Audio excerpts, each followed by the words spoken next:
Hi, this is Nicky, and I'm here to share messages that I get from Spirit for all of us who are all on this journey of love. And it's been a minute since I last did a video because I have been all over the place, and now I'm in Malta with my best friend who's here, and she's an artist. If you can see behind me here, beautiful paintings of, I would say, the divine goddess. And so I am going to be using her decks because we have different decks here. So we're going to say, okay, what is the message for today? It's a beautiful day here. There's blue sky. And I hope that everyone's being okay. So we're going to ask for some divine guidance to guide us to say, okay, and actually I haven't done a video since I last met my twin. That was what happened, I remember. So, and then some crazy stuff happened over the weekend.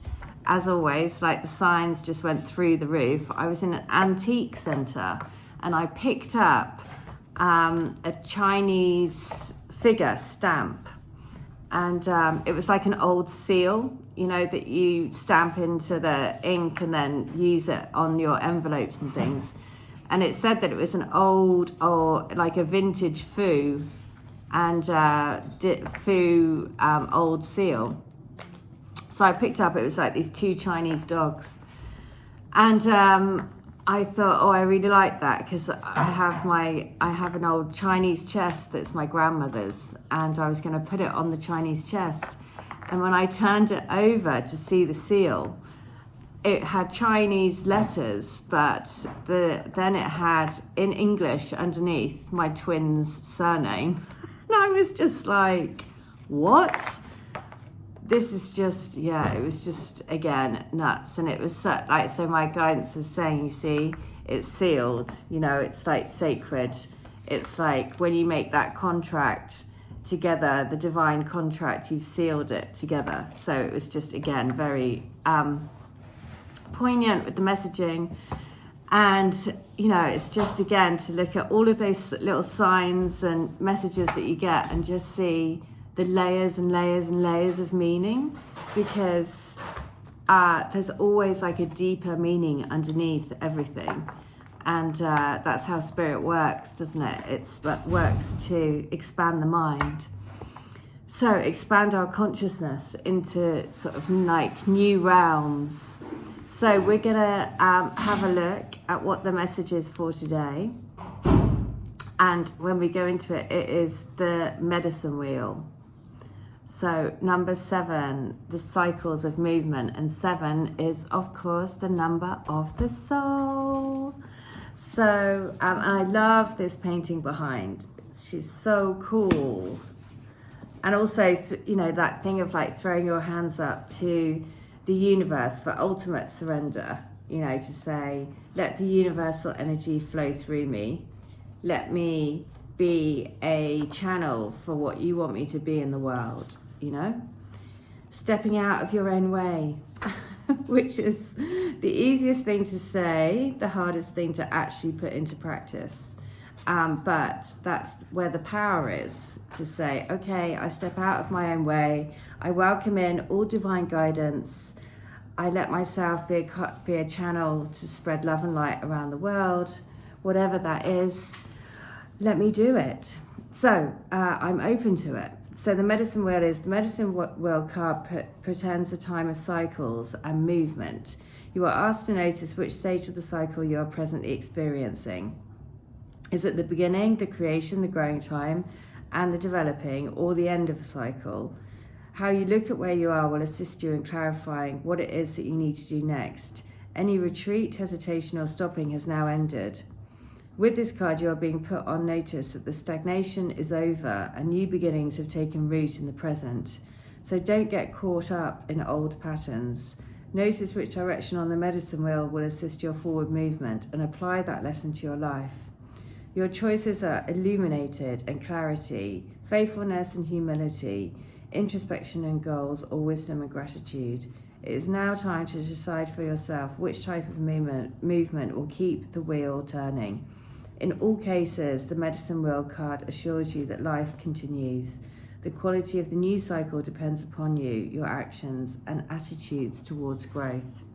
Yeah, so that's, you know, it's definitely is like a new cycle is like we're constantly on new, we're constantly growing, we're constantly moving through cycles. It's just never ending, is it? But there are definitely certain times when you feel that there's a sort of like a big shift that you've gone through, and it has been a significant time of healing, a significant time of going within, a significant time of, you know, releasing stuff, because everyone's stuff is different, and plays out in your life in different ways. And I definitely feel that there has been that like complete another shift, and with another shift we have forward motion again. So it's like, okay, well, let's bring on the next phase. What's going to happen? And I'm going to use another deck. I'm just going to flip them out. So I was sharing that, so my twin has, when I saw him, he's definitely gone through quite a lot of change, because he had a drink problem for a long time, but he's got that under control. And I think he is, yeah, I could see, you know, visibly less kind of, I would say less hard on himself, didn't have that torturous look that sometimes I think, oh my God, you just look complete, like beforehand when I saw him, I just thought, I just wanted to hug him, you know, and say, don't worry, you know, don't be so hard on yourself, it's going to be okay. And I think this time, I think there was it was a definite visible shift, that there wasn't so much of that the self-hatred, I guess. So, because, yeah, he's doing well, which is great. So, let's see, we're going to get another guidance. So today it's about the medicine wheel. The wheel is turning, and having the intent to see, okay, which way do you want the wheel to turn? Focusing, you know, where energy flow, where focus goes, energy flows. And so it's being open to the magic and saying, I'm ready for whatever you want to flow through me. And so this is, look, so the message is this. So these are actually my friend's mum's cards, but this is risk. So this is like, whatever you're being guided to do, your intuition is telling you to take that. It may seem like a risk to you, but this is like a chariot, right? And the chariot energy in the tarot is saying there's divine energy pushing you forward. So if it seems like a risk to you, then trust that there's divine energy moving you. And the chariot energy is also quite fast moving energy. So you might be whisked along faster than you know it. Okay, the next one is this. And look at this, the owl and the pussycat in the boat. So the owl and the card is called peace, but basically for this to me, I always think of abundance, because the owl and the pussycat went to sea on a beautiful, and it's a £5 note. They only had a £5 note, but they knew they were going to be okay. Right? And so that is again about just trusting that, you know, once we flow in that divine energy, then everything flows towards us. So, because it was number 7, we had the medicine wheel, which was number 7. I'm going to read from book 4, number 7. And also, I'm going to do all the 7s. So I'll do 7, 17, 127. So I could do 3 letters because it's been a while since I did. So let's have a look. Here's the book. So we'll do 7, 17, and 127. So this is the first one, number 7. I felt like my heart was going to explode out of my chest. I felt warm, I felt home, I felt comfort, and then I felt terror. The feeling of letting myself go to the true beauty of true love came crashing down, and I immediately put my walls up. I get, oh my God, so this is nuts. So basically, because this time of year, it's October, it's around about the time of year that I met my twin, and we're coming up to bonfire night, which is November the 5th. And by November the 5th, I remember it really well, because on November the 5th, I went to a bonfire night, and I remember sending my twin a picture of the bonfire. And at that stage, in between meeting him and that bonfire night, he had done exactly this. So he had put all his walls down because he realised that I was going off to New York, and as soon as he found that out, he just like completely shut down. And I later realised it was because his first girlfriend, who broke his heart, went off to Australia, told him to follow her to Australia. When he got there, she was with someone else. So when I said I was going to New York, that obviously triggered all of that stuff and all of that, emotion inside of him. And so he completely shut down. And it was from that day onwards, and it was around about bonfire night, that it all just turned. And so this particular time of year for me is really significant, because it is the time I met him, the time we were in our, like, whatever you call it, bubble phase, where we were actually together. And then also, because it was within such a short period of time, it was also the time that it went completely tits up. So this letter is so true. So it came crashing down, and I immediately put my walls up. I get so scared of showing my feelings and being rejected, being a letdown, not being able to live up to expectations of who I want to be. I wish I could calm my mind and just live in the beautiful moment of love and feelings that wash over my soul. So yeah, all of that sort of feelings of not feeling good enough, and the walls coming down, because that's safe, basically if you don't let anyone in, then you're not going to get hurt, that kind of feeling. So letter 117 is this: you feel me, don't you? Please say that you do, because when I close my eyes, I swear it's as if I can feel your hand in mine. It makes me feel immediately calm, peaceful and loved. I really hope you feel that too. It's such a beautiful warmth. I would love for us to talk and share all of the crazy things that have been happening. I want you to know that you're my best friend, my confidant, my divine half, and my spark of divine light. Through your eyes, I see into the depths of my soul. Through your eyes, I seek for us to fulfill our love in all ways and for all of time. I hope you feel as much as I do, because for you, all I feel is love, more and more love. Nuts. So then, so many weird things have happened. So this was a couple of days ago. I was dropping my dog Bowie off at my friend's, because I'm in Malta, and on the way there, and this happened when I first found out about, so my twin spirit, I feel him quite often sat in the car next to me.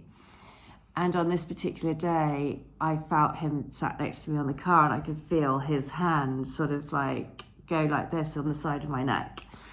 And I was just thought, that's just reminded me of like the time that when I found out about twin flames, it was because my twin spirit was sat on the side of the car, and he was saying to me, because I was just saying, just leave me alone, because it was in the time that I didn't know what was going on, and I was just desperate basically, and very, very, very sad. And he was driving me loopy, and I thought I was going nuts because I could just see his spirit everywhere. And he was singing that song like on Ghost, when she sings Henry VIII I am Henry VIII I am. And he was saying, I'm your twin, I'm your something. And I was like, why don't you just leave me alone? And he said, I can't, because I'm your twin flame. And I was like, what's that? And I remember sending him my actual physical twin, because this was happening, and I just didn't even know what a twin flame was. And I was like, why? I have your... Now I think about it, I think, God, how insane. But I sent him actually a message to say, I can see you and I know it's not you because you're in spirit, but you're also telling me that you can't leave me alone because you're my twin flame. And I was like, I don't know what's going on. And he must have just thought, what is she talking about? But that was like 10 years ago. I doubt he even remembers these things, or maybe he does, who knows. But anyway, and all of these things, like it said in that book, this is a 10-year cycle. And just thinking now, it is, around about this time, 10 years ago, where all of this process kicked off, right? So, yes, there has been a huge cycle that we've moved through. And it's taken 10 years to sort of get to this stage and to be able to be a bit more calm about everything. And if I reflect back and look back at how I was back then, I was a complete basket case. Because I just didn't know what was going on, and I just felt completely and utterly besotted and in love with this person that I've literally met for a couple of weeks. I just thought I was mad. So that is the process of the twin flame, isn't it? The nuts, the craziness of it all. So I'm going to share the final letter, which is letter 127, and it is that this whole process is about you standing strong, finding your light deep within and then blasting it out for all to see. Stand up for what is right, for what you believe in, not to listen to anyone else, because they are not on the same soul journey as us. You and me, we are different, but the people around us are afraid of us, afraid to let us just be. They have to put labels on us, try to define us, try to rule us, but we are to live by the only rule of love. To be ruled by our hearts, not by naysayers and the dark energies playing games to keep the light hidden. We will and do and can see through the games that society plays, the suppression, the fear, the pain. We will break out of this cage we've been put in for so long. Listen to the love in your heart. Oh my God. And again, all of that, right? And the beautiful thing about that is I've balanced my phone against a thing, and on the piece of paper it says, it's written, let it be. So that message of like, we just got to shine in the way that we are here to be and not let anyone else tell us otherwise, or not let anyone else dull our shine. So coming back all the way full circle to what the medicine wheel was saying, basically pick what motion. We've been through this whole cycle. It's been a 10-year cycle for me. And I definitely feel that a big shift has happened. And so it's moving forward, like setting the wheel in motion for what the next 10 years will be. So more growth, more divinity, more truth, more fun, more love, and more romantic love. Let's bring in these as above, so below, let's ground in these twin flame connections into our physical realities so we can help bring some love and light to this beautiful planet. So there we go. And we'll do that with this divine goddess behind.